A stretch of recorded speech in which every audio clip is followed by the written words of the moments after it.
जब आज्ञा चक्र को स्पर्श करता है, जब साधक की प्राण शक्ति आज्ञा चक्र को स्पर्श करती है तो शरीर पर विलक्षण प्रभाव पड़ता है।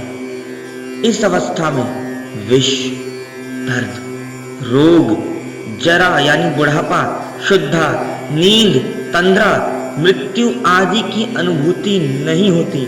स्त्री संग में भी वीर्य नाश नहीं होता, क्योंकि प्राण सदा ऊर्ध्वगामी रहता है। योनि, मुद्रा और साधक की अवस्था समझ लीजिए ऋषिवर। जब साधक योनि मुद्रा पर अधिकार प्राप्त कर लेता है, तब वह मोक्ष या राजयोग के कैवल्य को अपनी इच्छा अनुसार चुन सकता है।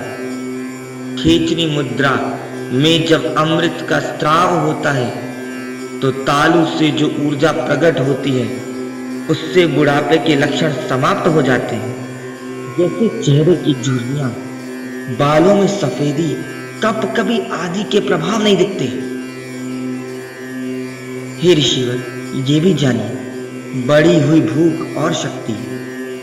कई बार साधक में भूख की तीव्र वृद्धि होती है, जिससे उसे भोजन में रुचि बढ़ती है और वह बहुभोजी बन जाता है।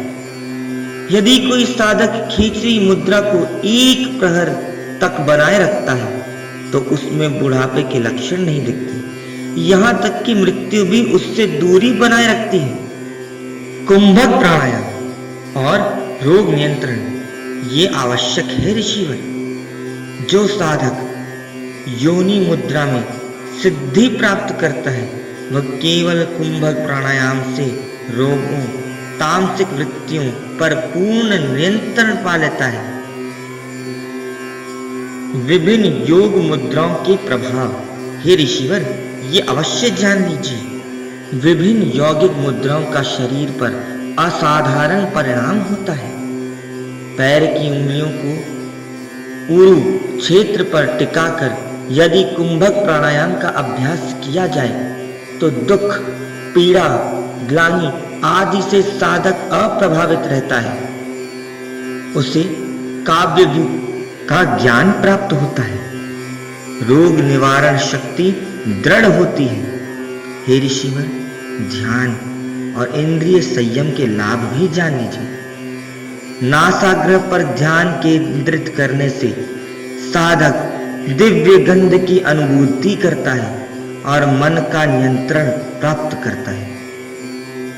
भूमध्य पर ध्यान केंद्रित करने से अमृत तत्व की प्राप्ति होती है, साथ ही पेट की चर्बी भी कम होती है। शीतलीकरण प्राणायाम के लाभ, जब साधक शीतलीकरण प्राणायाम से सिद्ध होता है तो विषम ज्वर समाप्त होते हैं। थकावट, प्यास, रोग आदि से बचता है।